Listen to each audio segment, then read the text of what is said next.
कर्नाटक में बम्पर जीत के बाद सत्ता हासिल होने के बाद अब हरियाणा के भी कांग्रेस के नेताओं और वर्करों में 2024 के विधानसभा चुनाव में बड़े बहुमत के साथ सत्ता में वापसी की उम्मीद जग गई है। हरियाणा में बीजेपी और कांग्रेस के हालात भी ये बता रहे हैं कि 2024 में हरियाणा में वही चुनाव परिणाम दोहराया जा सकता है जो हमें कल कर्नाटक में देखने को मिला है। हमने जब कर्नाटक और हरियाणा के सियासी हालात का बारीकी से जायजा लिया तो हमें 6 कारण ऐसे नजर आए जिसके चलते 2024 के चुनाव में हरियाणा में सत्ता बीजेपी से खिसक कर कांग्रेस के पाले में जा सकती है। अगर यही कारण हरियाणा में लागू हुए तो 2024 के चुनाव में कांग्रेस हरियाणा की सत्ता पर काबिज होगी और बीजेपी सत्ता से बेदखल हो जाएगी। हम आपको बताते हैं कि वो 6 कारण कौन से हैं जिनके चलते 2024 में बीजेपी हरियाणा में चुनाव हार सकती है। कारण नंबर 1, कमजोर मुख्यमंत्री। कर्नाटक में बीजेपी के मुख्यमंत्री बेहद कमजोर थे। सीएम बोम्मई के पास पूरे प्रदेश में जनाधार नहीं था, वो वोट कैचर नेता नहीं थे, वो मास लीडर नहीं थे, जिसके चलते वे पूरे प्रदेश में बीजेपी के पक्ष में वोटरों को लामबंद करने में फेल रहे। येदियुरप्पा के जाने के बाद बीजेपी को पूरे स्टेट के सीएम के तौर पर बोम्मई से जबरदस्त परफॉर्मेंस की उम्मीद थी, लेकिन बोम्मई ऐसा करने में नाकाम रहे, जिसके चलते बीजेपी कर्नाटक में चुनाव हार गई। हरियाणा में भी सीएम मनोहरलाल खट्टर को बड़ा नेता नहीं माना जाता है, मास लीडर नहीं माना जाता है। उनकी अगुवाई में बीजेपी वोट बैंक को अपने साथ ध्रुवीकरण की उम्मीद नहीं कर सकती। उनके बलबूते पर बीजेपी हरियाणा में सत्ता तीसरी बार हासिल नहीं कर सकती। कारण नंबर 2, एंटी कमेंसी फैक्टर। कर्नाटक में लगातार ये परंपरा रही है कि एक बार सरकार आती है तो दूसरी बार दूसरी पार्टी की सरकार आती है। इस बार भी बीजेपी के खिलाफ 5 साल की सरकार का एंटी कमेंसी फैक्टर था, जिसके कारण कांग्रेस ने फायदा उठाया और बीजेपी सत्ता से बाहर हो गई।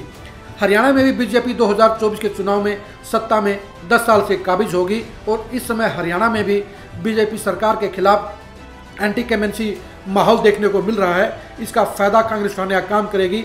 एंटी कमेंसी फैक्टर के चलते, माहौल के चलते कांग्रेस हरियाणा में सत्ता में वापसी कर सकती है। कारण नंबर 3, हाईकमान पर निर्भरता। कर्नाटक में बीजेपी चुनाव जीतने के लिए पूरी तरह से प्रधानमंत्री मोदी के करिश्मे पर निर्भर थी। उनके अलावा अमित शाह और जेपी नड्डा ने भी जोर लगाया। कर्नाटक में स्थानीय नेतृत्व बेहद कमजोर होने के चलते बीजेपी ने प्रधानमंत्री मोदी को आगे किया और उनके फेस के नाम पर वोट मांगने का काम किया, लेकिन मोदी का चेहरा स्थानीय वोटरों को लुभा नहीं पाया, जिसके चलते बीजेपी की हार हो गई और कांग्रेस को जीत मिली। यही हालात हरियाणा में भी हैं। हरियाणा में भी बीजेपी 2014 और 2019 दोनों में ही मोदी के करिश्मे के बलबूते पर सत्ता हासिल करने में नाकाम रही। 2014 के चुनाव में जहां रामविलास शर्मा हरियाणा बीजेपी के अध्यक्ष थे और ब्राह्मण वोटरों को पहली बार लंबे समय के बाद अपना सीएम बनने की उम्मीद जगी थी, जिसके चलते बीजेपी को कांग्रेस के विरोध का फायदा मिला और इसलिए बीजेपी मोदी के करिश्मे सेंटर में मोदी की सरकार बनने के चलते हरियाणा में 2014 में स्पष्ट बहुमत और 2019 में सबसे बड़ी पार्टी के तौर पर उभरने में कामयाब रही। 2024 के चुनाव में भी बीजेपी मोदी के ऊपर निर्भर रहेगी, क्योंकि खट्टर के मुकाबले मोदी की लोकप्रियता अभी भी हरियाणा में ज़्यादा है। इसलिए बीजेपी सत्ता में वापसी करने के लिए मोदी पर निर्भर रहेगी। अगर यहाँ मोदी का कार्ड नहीं चला तो कर्नाटक की तरह हरियाणा में भी बीजेपी सत्ता से बेदखल हो जाएगी। कारण नंबर 4, स्थानीय मुद्दों पर घेराबंदी।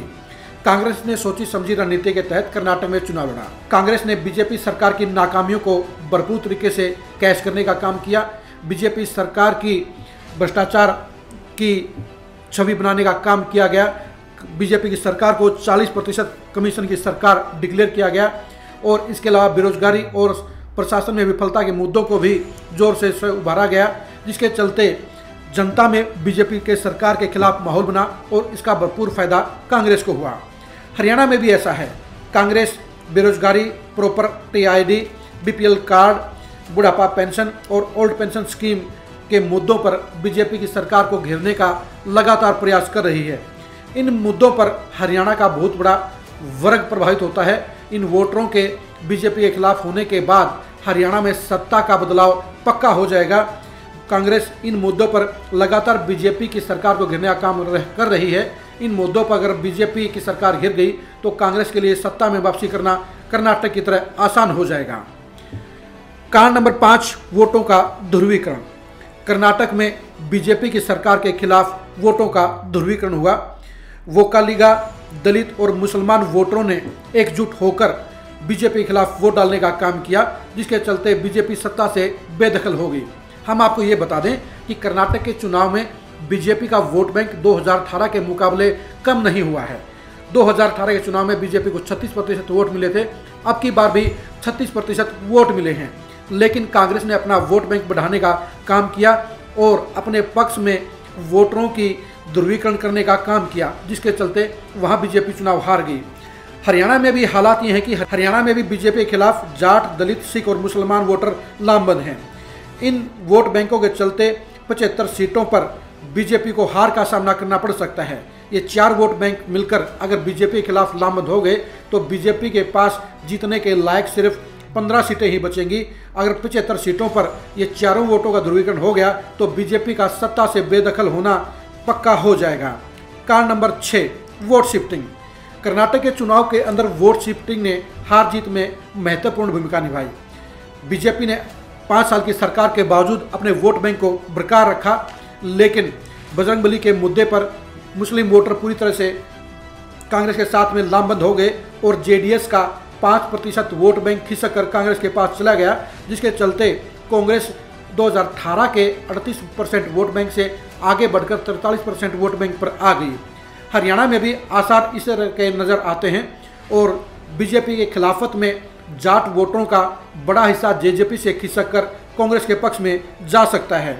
अगर कर्नाटक की तरह 5% वोट बैंक बीजेपी के खिलाफ में कांग्रेस के साथ लामबंद और हो गया तो बीजेपी से कांग्रेस आगे निकल जाएगी।